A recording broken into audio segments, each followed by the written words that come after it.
Bonjour madame, bonjour mademoiselle, bonjour monsieur. C'est la 54e séance.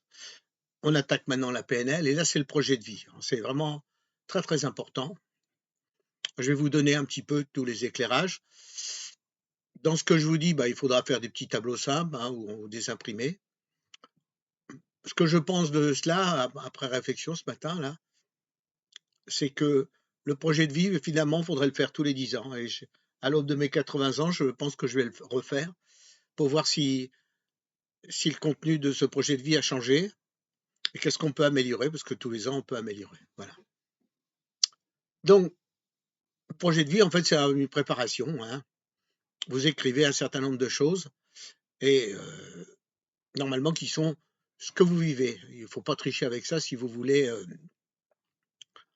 vraiment bien travailler sur votre projet de vie. Je l'ai fait avec plusieurs personnes, dont une amie là, qui est partie en Guadeloupe et ça l'a beaucoup aidé pour remettre en place une nouvelle vie. Voilà. Alors, donc on commence par quelque chose. On établit nos valeurs. Qu'est-ce que c'est que les valeurs? La santé, le bonheur, l'amour, la tendresse. Voilà, ça ce sont les valeurs. On les expliquera après une autre fois, un peu plus détaillé, dans une colonne de gauche. Donc on fait un tableau à deux, avec une séparation au milieu. D'un côté, on met les valeurs et de l'autre côté, on va mettre les antivaleurs. Les antivaleurs, c'est la méchanceté, euh, la cruauté,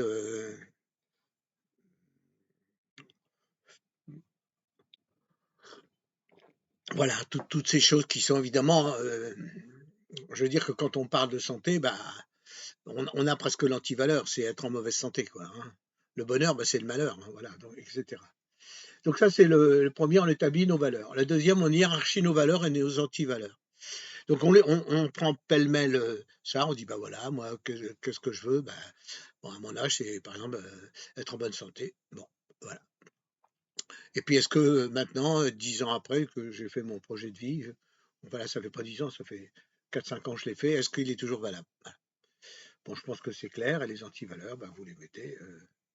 Hein, voilà. On a donc hiérarchisé nos valeurs et nos antivaleurs. Que faites-vous de vos valeurs ensuite? Ce que je fais, ce que je modifie, ce que j'ajoute. Là, on fait 4 colonnes, on fait 4 colonnes. Que faites-vous de vos valeurs? Ce que je fais, ce que je fais de mes valeurs. Voilà. Voilà. On décrit la santé, qu'est-ce que je fais pour être en bonne santé, voilà. Et pour les antivaleurs, pareil. Là, c'est un peu plus facile parce qu'elles sont vraiment ancrées en nous. Ce que je fais, ce que je modifie, voilà. Ce que je modifie, c'est simple. J'ai pris un peu de poids, je veux maintenant jeûner un peu plus souvent, comme je le fais moi, faire en sorte d'arriver à un poids. Par exemple, moi, j'ai déjà retrouvé le poids de ma jeunesse, c'est-à-dire 65 kilos quand j'avais 20 ans, voilà, 25 ans, en sortant de l'armée. Ce que j'ajoute, c'est facile. Qu'est-ce que je peux faire de plus si je veux être encore en meilleure santé? Aller marcher à pied tous les jours, m'inscrire à une salle de gym, manger un peu moins, faire plus attention à manger plus des légumes, voilà, boire plus, surtout quand on vieillit, on a tendance à moins avoir envie de boire. Voilà, là on est aux 3 premiers points. Quatrième point, les croyances sont des affirmations personnelles que l'on considère comme vraies à propos de soi-même, des autres et du monde. Voilà. Voilà. Si je crois à Durkheim que tout le monde il est gentil, tout le monde il est beau, ce que j'ai cru quand j'étais jeune, même encore il y a pas mal d'années, c'est une croyance. Elle me rend rempli de bonheur, sauf quand je m'aperçois que quelqu'un a médit de moi ou a fait une mauvaise action sur ma famille. Euh, bah, Là, voilà. Donc, voilà. Donc, ces croyances sont les affirmations personnelles que l'on considère comme vraies à propos de soi-même, voilà.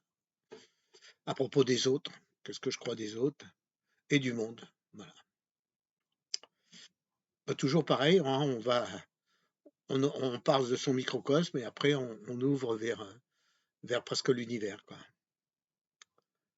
Ensuite, on écrit sa vision d'un monde idéal en une dizaine de lignes. Voilà, qu'est-ce que je voulais être? Moi, je voulais être un sage, voilà, pour passer les messages que je crois, de paix, de gentillesse, d'amour, de générosité. Bon, voilà, ça va être ma vision du monde, ça l'est encore d'ailleurs.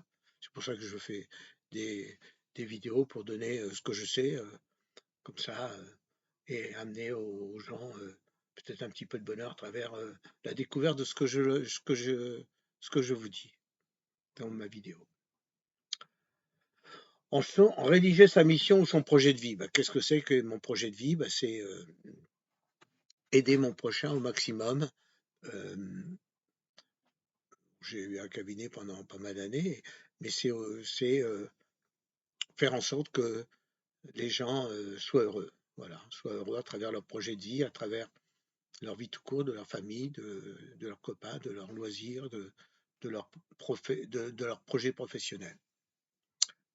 Voilà. Ensuite, rédiger 5 objectifs prioritaires après détermination de l'objectif. Ça, on le verra, on l'a déjà vu un peu en PNL, mais euh, il faut déterminer ses objectifs. Bon, il y a quelques techniques, hein, et à travers ça, une fois qu'on a déterminé nos objectifs, c'est important toujours de les hiérarchiser parce que ça nous permet de dépenser, c'est un peu la règle des 20-80. Voilà. Il y a 20% de nos objectifs qui représentent 80% de notre temps. Voilà. Ensuite, on rédige le code de conduite. Voilà, le code de conduite, bah, c'est comment je organise ma vie pour être dans mes objectifs prioritaires, dans ma mission, dans mon projet de vie, dans mes valeurs. Enfin, c'est le projet de vie qui va conditionner tout cela. Voilà. Donc, je pense que je me suis résumé. Comme je vous l'ai dit, mais je le redis, je vais essayer, peut-être pas cette année, mais l'année prochaine, toujours à l'aube de mes 80 ans, de réécrire mon projet de vie. C'est intéressant. Maintenant, c'est à vous de liker, faites vos commentaires afin d'enrichir le débat. Voilà, je vous remercie de votre écoute et à la semaine prochaine pour continuer sur, sur la PNL et on va détailler un petit peu tout ce qui est en fait de la relation humaine, parce que c'est ça en fait, dans les mots, dans l'attitude, dans le ressenti. Voilà. Merci encore. Allez, à la semaine prochaine.